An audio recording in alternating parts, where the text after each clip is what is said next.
질환을 막 설명하는 거를 초점을 삼았습니다.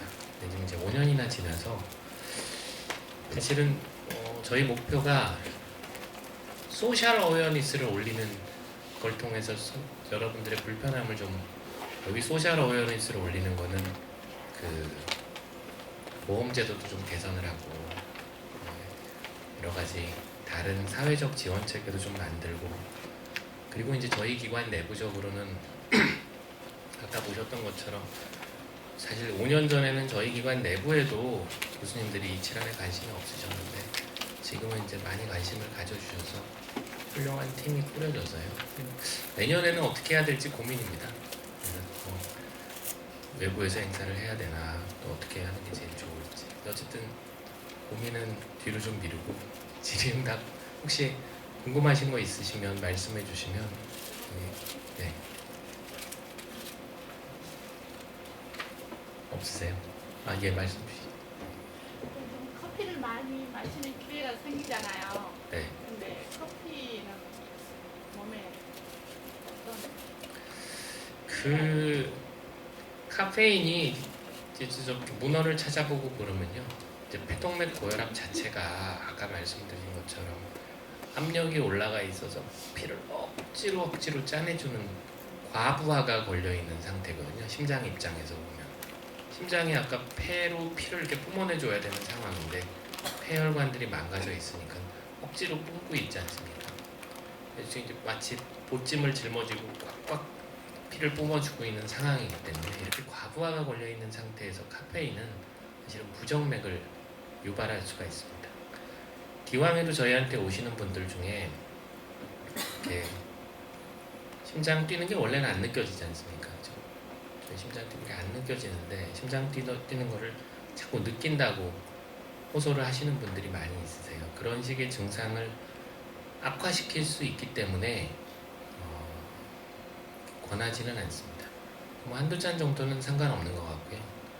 근데 이제 저희가 진짜 겁내는 거는 그런 식의 부정맥이 있다고 하더라도 환자분을 불편하게 할 뿐이지 저희 입장에서 뭐 이렇게 심부전이 악화돼서 입원을 하게 되거나 뭐 사망으로 연결되거나 뭐 이런 부정맥은 사실은 거의 없습니다. 그래서 저희가 말씀드리기는 불편함이 부정맥, 불규칙한 심장박동이 생겨서 불편하시더라도 크게 걱정하실 상황은 아닌데, 다만 이렇게 까부라지는 실신 같은 걸 경험하시면 그때는 좀 부정맥을 포함해서 이 폐동맥 고혈압이 악화된 것은 아닌지 꼭 체크를 해보셔야 된다고 얘기를 합니다.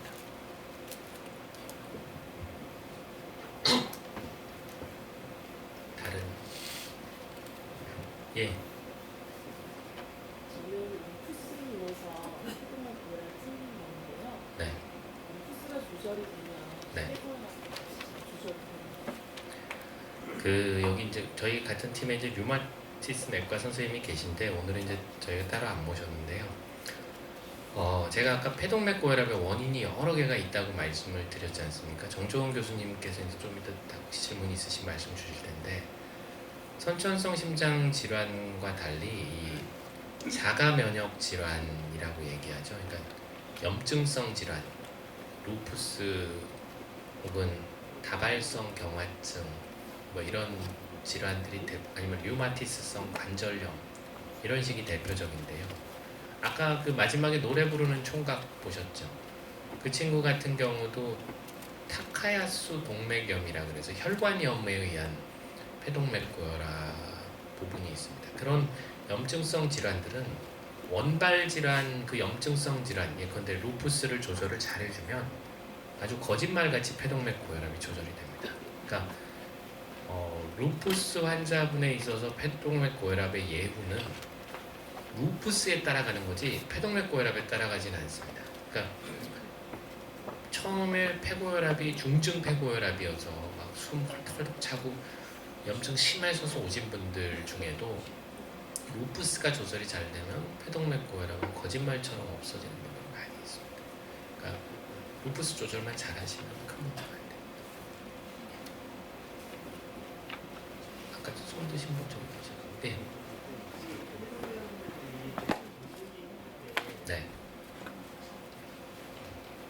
폐동맥 환자들이 지금 걷는 게 많이 힘든데 의외로 장애 진단은 나오지 않아서 네. 뭐 주차라든지 등등 일상생활에서 겪는 어려움이 많은 걸로 알고 있거든요. 맞습니다. 근데 장애 등급 판정 기준은 좀 정확히 어떻게 될까요? 장애 등급 판정 기준은 제가 여기서 외워갖고 말씀을 드릴 수가 없을 만큼 복잡하고요. 근데 이제 예전보다 상황이 많이 좋아진 게요. 이 장애 등급이라는 것도 공무원분들이 이제 저희 같은 전문가하고 앉아서 이제 협의해가지고 만드는 게 거긴 한데 장애 기준도 이렇게 폐질환 앓는 분들 많잖아요. 그러니까 목소리를 크게 내면 이제 폐질환에 대한 장애가 항목이 만들어집니다.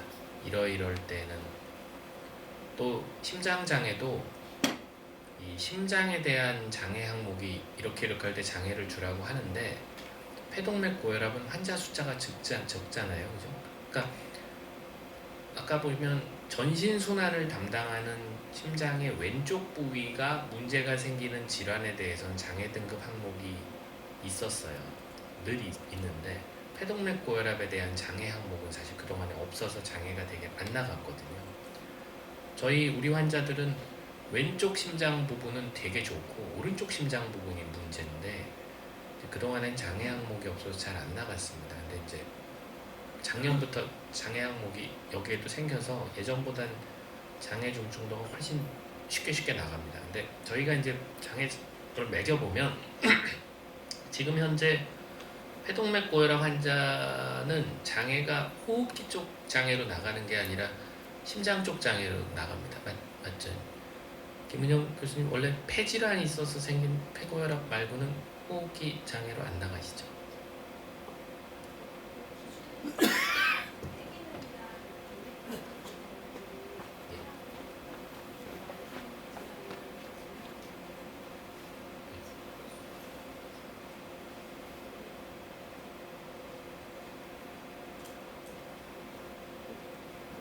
제가 먼저 답을 하면 마이크가 안 되는 것 같은데 저는 그러니까 저희가 이 폐고혈압은 폐 쪽, 심장 쪽이 다 문제거든요. 근데 이제 호흡기 쪽으로는 제가 김은영 선생님 말씀해 주실 건데 심장 쪽을 놓고 보면 장애를 받으시려면 대부분 뭐가 있어야 되냐면 20점 이상이 돼야 장애가 나갑니다. 점수를 이렇게 뭐 항목별로 매겨서. 근데 딴 것들은 다 기본이 있으세요. 근데 거기 꼭 한 18점 뭐 몇 점이 모자라는데 그게 뭐가 좌우하냐 그러면 최근 9개월 동안 입원한 적이 있으면 점수가 나가고 외래 통원을 최근 9개월 동안 6번 이상 하면 또 점수가 나갑니다. 그러니까 병원에 입원한 적이 있고 자주 외래를 뭐 한 달에 한 번이나 한 달 반에 한 번 정도씩 오시면 대부분 장애가 저희 환자분들은 다 나가세요. 근데 이제 그렇게 안 오시면 조금 모자랍니다. 그러니까 자주 오시면 입원하셨던 적이 있다 그러면 거의 나갈 수 있습니다. 저희 김은영 교수님 호흡기 쪽 김종인 선생님 제가 폐동맥 고혈압 환자분들께 장애 진단을 내려보지만 쪽의 기준은 이제 그 동맥혈 산소랑요 폐기능 검사 결과 가지고 등급이 내려지게 되고 그 다음에 이제 치료를 받음에도 불구하고 그 기준하는 폐기능이나 동맥혈 산소가 지속적으로 떨어져 있다라는 게 증명이 돼야 돼서 보통은 이제 폐기능 검사 결과지나 동맥혈 산소 결과지 그 다음에 이제 흉부 사진이랑 그 다음에 장애 진단서를 가지고 제출하는 걸로 돼 있어서요. 저희는 비교적 좀 심플한 편이긴 합니다. 약간 ABG나 폐기능 가지고. 예, 그러니까 저희 폐고혈압으로 다니시는 분들 중에 아까 그 루푸스 때문에 생긴 폐고혈압이 있으시듯이 폐 자체가 그냥 안 좋아요. 다 망가져서 폐고혈압인 경우도 있으시거든요.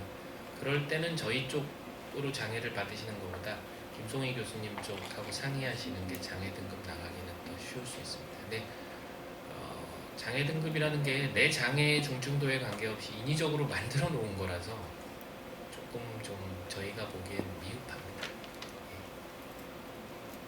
저희는 근데 가능하면 장애를 적극적으로 드리려고 하고 있습니다. 왜냐하면 뭐 주관적 점수가 있거든요. 의사가 매기는 이분이 얼마나 숨이 차다라고 주관적으로 매길 수 있는 점수가 있는데 그런 걸 다 이제 좀 드린다고 해도 입원이나 외래에 빈번한 통원이 좀 있어야 장애가 나가요.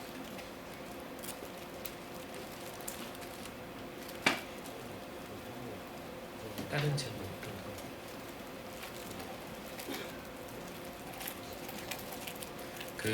아까 그 장애 진단도요. 결국은 예전에 어떤 분이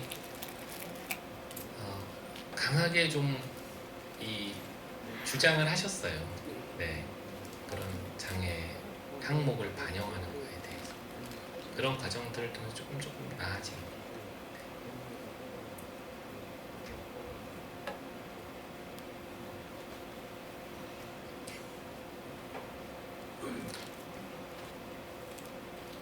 그 심장 혈관 수술을 받은 지 이제 한 달 됐거든요.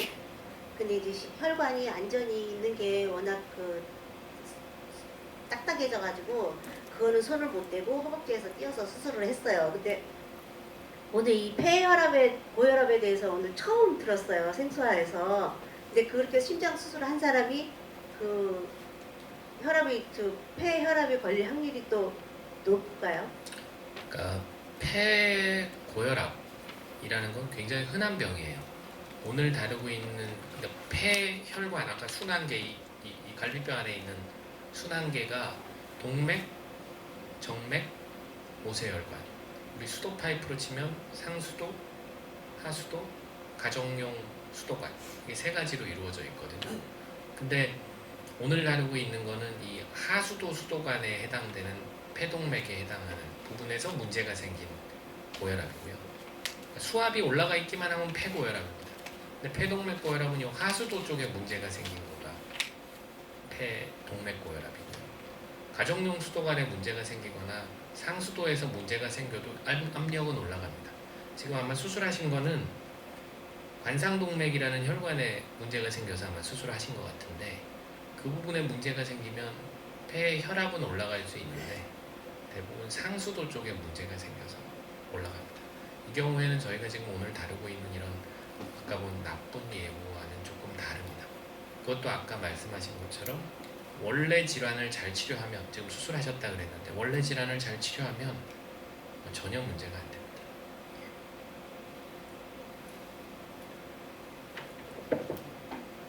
예. 작년 그렇게요. 작년에 폐동맥 필전증, 만성 폐동맥 필전증이 있어가지고 아산병원에서 그 수술을 했거든요. 긁어냈거든요. 수술을 해가지고. 네. 근데 이게 손발이 약간 저린 것 같고 그런데 그것도 어떻게 할 수 있는 건가요? 지금 제가 아까 폐고혈압은 뭐 원인이 뭐가 됐든 상수도든 가정용 수도관이든 하수도든 그 수도관 전체에 어디든 문제가 생기면 다 폐고혈압이라고 말씀드렸지 않습니까? 그리고 오늘 다루는 이 폐동맥 고혈압은 그 중에 하수도에 해당되는 곳에 문제가 생겨서 이제 압력이 올라가면 이런 나쁜 예후가 생긴다고 말씀드렸는데요. 지금 말씀하시는 색전증은 우리 선지국에서 나오는 선지가 피가 굳은 거잖아요. 그런 식의 선지 같은 게 몸에 어디든지 생겨서 하필이면 이게 뚝 떨어져서 날아가서 수도관을 막은 거예요. 그러니까 압력은 올라갔는데 원래 자기 수도관의 문제가 아니라 외부에서 날라온 선지 같은 혈전이 생긴 거라서 손을 넣어가지고 그 선지국의 선지 같은 걸 긁어내버리신 겁니다. 그러니까 사실은 잘 긁어내면 그거는 그걸로 끝입니다. 근데 이제 문제는 선지국의 선지라는 게 이렇게 날아가면 쫙 바스라져서 날아가기 때문에 손으로 넣어갖고 긁어낼 수 있는 건 긁어내는데 이게 저 말단에 가서 박혀있는 것들은 다 못 긁어내거든요. 그래서 아까 보셨던 그 안철민 교수가 설명한 것 같은 다 못 긁어내는 거는 그렇게 저 철사줄을 넣어가지고 그 말단 부위는 이렇게 눌러서 넓혀주는 시술을 하는 겁니다. 그래서 요즘은 수술로 안 끝나는 경우는 수술과 시술을 병행하고요. 근데 이제 그 부분하고 이게 손발이 저린 부분하고는 사실은 조금 별개의 문제입니다. 그러니까 아마도 선지가 생겼다는 얘기는 기본적인 혈액순환, 전신 혈액순환 자체가 잘 안 되기 때문에 선지 같은 혈전이 생겨서 그런 문제가 생기셨을지라 말초순환이 잘 안 되고 손발 저림이 있는 부분이 있으면 좀 이 혈액이 좀 덜 붙고 잘 우리 자동차로 치면 신너 같은 거에 해당되는 항혈전제를 좀 쓰는 게 도움이 되긴 합니다. 훈련병원 한 10년 다녔어요. 네, 다녔는데 이게 만성이 돼가지고 그 와파린을 먹어도 그게 안 떨어져서 작년에 수술을 했거든요. 네, 네. 그러니까 그 수술을 하셨을 텐데요. 수술을 하셔도 10년이나 되셨으면 이미 혈관이 어느 정도 변화가 다 와버립니다. 수술을 하고 나셔도 또 혈관이 깨끗하질 않아요. 근데 이제 문제는 그런 분들은 사실은 외국에는 항혈전제 와파린을 먹으면서 오늘 폐동맥 고혈압에 나왔던 여러 가지 약제들을 같이 먹으면 훨씬 더 낫다고 얘기를 합니다. 저희도 그렇게 생각합니다. 근데 문제는 아직 그 부분을 그런 부분이 해외에서도 효과가 있다고 논문들이 다 나와 있는데 우리나라에서 아직 보험을 안 해줍니다. 보험을 해주면 좋은데 아직 보험을 안 해줍니다. 저희가 여기 정조원 교수님도 계시지만 소아 쪽, 특히 소아 쪽 같은 경우는 인정을 안 해주는 경우가 너무 많아갖고요. 저희가 하는 일 중에 한 절반은 싸우는 거예요. 인정해달라고. 서류 보내서 인정해달라고 하는 부분은 되게 큽니다. 네. 제가 2015년도에 그 폐동맥 고혈압 진단을 받았는데요. 예. 그 2007년도서부터 추석하면서 합병증이 온 거거든요. 근데 이 폐동맥 고혈압도 이렇게 고통이 좀 심한데 제가 아픈 것까지는 괜찮겠는데 이제 이게 자녀들한테 얼만큼 유전이 되고 만약에 유전이 안 된다, 아니 예방법은 뭐가 있는지 자녀들은 걸리지 않게끔 할 수 있는 그런 거. 참 어려운 질문이신데요. 정조원 교수님 이 소아 쪽을 많이 다루시니까 한번 답을 해주실 수 있으시겠습니까? 예, 왜냐하면 일단 정조원 교수님 유전이 확실하게 되는 건가요? 아닙니다. 일단 유전이 되는 포션이 있습니다. 있는데 그게 전체 원인 중에 아주 쬐끔이에요. 그러니까 폐동맥 고혈압 환자 중에 원인 미상, 아까 루푸스 같은 자가면역 질환, 저쪽 분 말씀하신 혈전 생긴 거나 이쪽 분처럼 관상동맥 질환이거나 뭔가 이런 특별한 이유가 밝혀지지 않고 폐동맥 고혈압이 오신 분을 우리가 원인 미상이라 그래서 특발성 폐동맥 고혈압이라고 부릅니다. 아직 현대의학이 못 밝힌 거죠, 원인이 뭔지. 그 중에서도 또 일부가 유전성이에요. 굉장히 일부죠. 근데 이제 간혹은 어머님, 아버님이 선천성 심장 질환을 앓고 있으면 이제 그 부분이 유전되면서 폐동맥 고혈압이 될 수는 있습니다만 그 부분은 정조원 교수님 말씀을 해주시는 게 더 맞을 것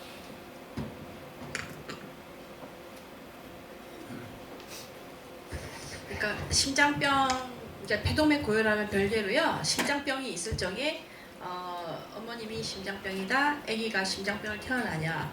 이제 그거는 이제 저희들이 그 어머님이 심장병이 될 확률은 한국에서 0.8%이거든요. 1000명 중에 8명 정도.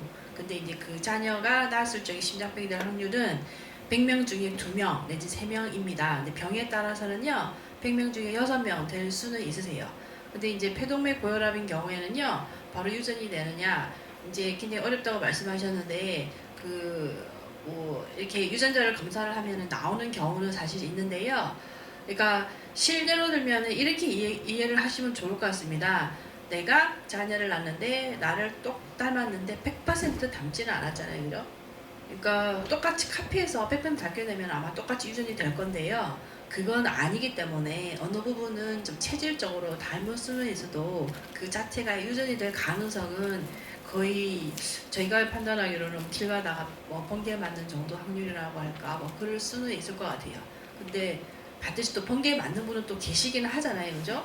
그러니까 그거는 또 번개를 맞지 않기 위해서 네. 그런 예방법은 있나요? 야방법은 따로 없습니다. 근데 먹는 거 따라서요. 이제 제가 약물 때문에 생기는 폐동맥 고혈압이 있거든요. 뭐 코카인이라든가 예를 들면 뭐 그런 게 한국은 별로 없긴 하지만은요. 그리고 어떤 뭐 약제나 그리고 병 그리고 어떤 환경에 노출되어서 폐에 뭐가 생기는 거 이런 거는 틀림없이 또 올 가능성이 있기 때문에요. 그런 거 빼고서는요. 그런 걸 조심하고 같이 사시기 때문에 그래서 할 수는 있잖아요. 그거 빼고는 이제 거기서 바로 내려온다. 이거는 너무 아니니까 걱정하셔야 될 것 같습니다. 저희가 다르게 말씀드리면 저희가 환자분들을 진료를 하면서 유전적인 부분에 대해서 걱정하셔야 되는 그 작은 부분의 환자들은 저희가 유전자 검사를 권해요. 가족들 다 데리고 오시라고 합니다. 근데 지금 아마 여기 계신 분들도 저희가 가족분들 오시라고 하는 분도 아마 있으신 것 같은데 이제 그렇게 저희가 말씀드리면 그 부분은 유전적인 질환이 의심이 된다고 보는 분들 그걸 제외하고는 아까 제가 말씀드렸죠. 그러니까 그런 걱정 때문에 사회에서 편견을 갖는 거가 더 문제지 뭐 옮기거나 유전되거나 이거는 없다고 생각하죠. 네.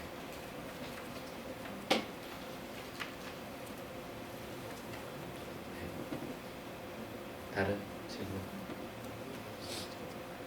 사실은 진료실에서 저희가 뵐 때는 잠깐밖에 못 뵙기 때문에 오히려 저희는 환자분들께 좀 도와달라고 얘기를 하고 싶습니다. 왜냐하면 이게 저희가 맨날 쌈딱같이 싸우지만 참 어려워요. 정말.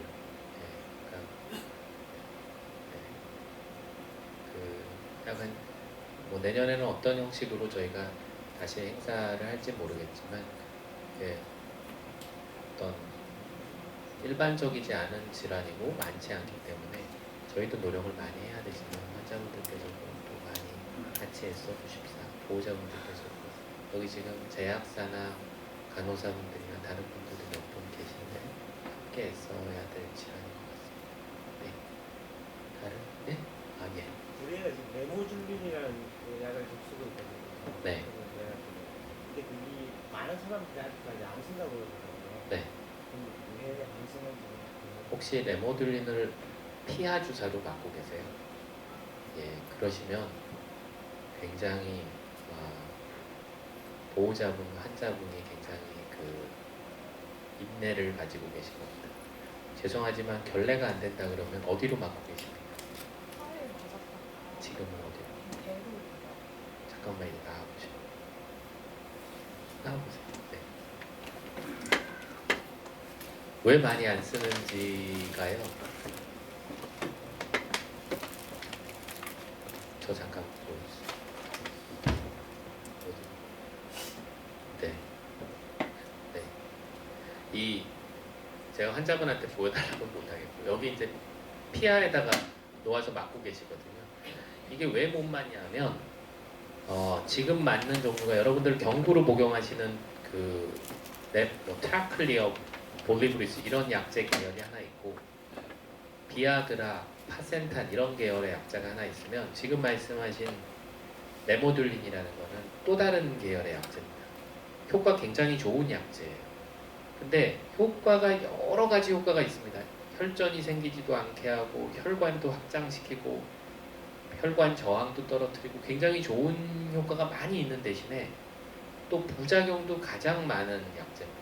근육통도 생기고 설사도 생기고 얼굴에 홍조도 생기고 부작용이 굉장히 많아서 특히 이 피하로 주사하게 되면 주사 부위의 통증이 굉장히 심합니다. 이거를 피하 주사를 하기 때문에 3주마다 염증이 생기지 않기 위해서 갈아붙이셔야 되거든요. 3주마다 갈아붙이시죠. 4주?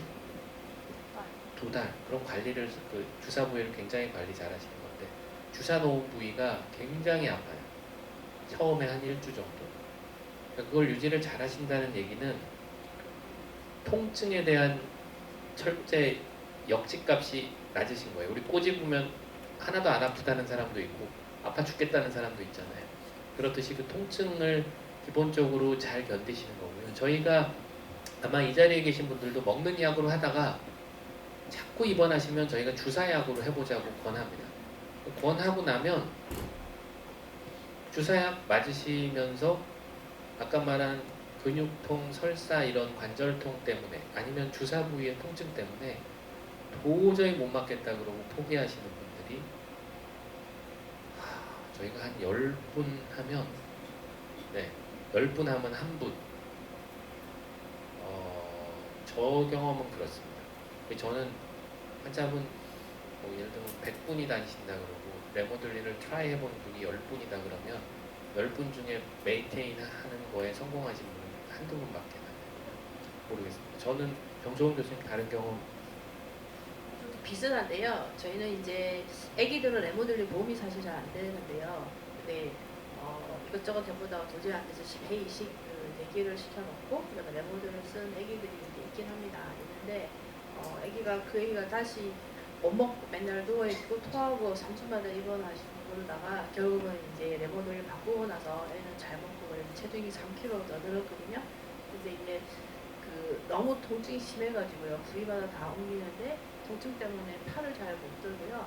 또 배 이렇게 하고 있으면은 배를 어디 닿을까봐 살살 이렇게 저희가 로봇처럼 살살 다니시고 그래가지고 결국은 내년에 학교를 가야 돼서요. 저희가 이제 부위를 좀 중단하고 먹는 약으로 다시 바꾸려고 제가 입원한 상태이기도 하기 때문에요. 아마 내년에 흡입제나 먹는 알약이 나온다고 해서 그 기대하고 있긴 하는데 잘 견디시면 괜찮은데 또 아닌 경우는 있어서 저희들이 약 종류가 워낙 많기 때문에요. 그렇게 해서 증상을 좋게 만들어서 또 빼고 그죠? 그다음 먹는 약 바꿔서 지내보시다가 또 그다음에 먹는 약 바꾸고 또 안 좋으시면 또 잠깐 그 약을 달고 그게 맞으실 것 같습니다. 근데 잘 또 견디는 분은 또 잘 계시기 때문에 그냥 그냥 잘 계시면 좋을 것 같아요. 그리고 개인 차이가 너무 심하실 것 같습니다. 지금 말씀하신 약이 이 중에 베라프로스트, 베라실이라는 먹는 약 드시는 분 계실까요? 약값 싸서 하루에 4번씩 먹는 약 없네요.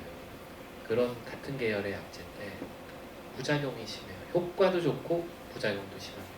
그러니까 아마 지금 주사를 맞으시는 거는 먹는 약 해보시다가 이렇게 저렇게 증상 조절이 잘 안 돼서 맞으시는 걸 텐데 지금 잘 견디시면 굉장히 좋습니다. 근데 여러 가지 사유로 다시 먹는 약으로 바꿀 수도 있어요. 근데 지금 잘 견디시면 제 생각에는 앞으로 한 1, 2년 내에 그 주사 형태가 아닌 약으로도 교체할 수 있는 약이 나올 거라 조금만 기다리시면 예, 루푸스 때문에 이게 온 거거든요. 예. 루푸스를 조절을 잘 하시면 괜찮다. 네.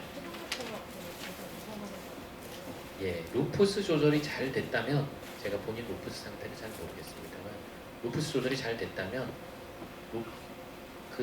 지금 드시는 맞고 있는 걸 한번 테이퍼링해서 끊어보는 걸 한번 시도해 볼 수 있어요. 루푸스는 여기 루푸스 아시겠지만 막 썩나가지고 우리 얼굴에 여드름 앉아 여드름 났을 때 심하게 그 루푸스의 그 정도가 심할 때는 불나듯이 확 올라오거든요. 그때는 폐고혈압도 심해집니다. 근데 루푸스 액티비티가 조절이 되면 폐고혈압도 잦아들어요.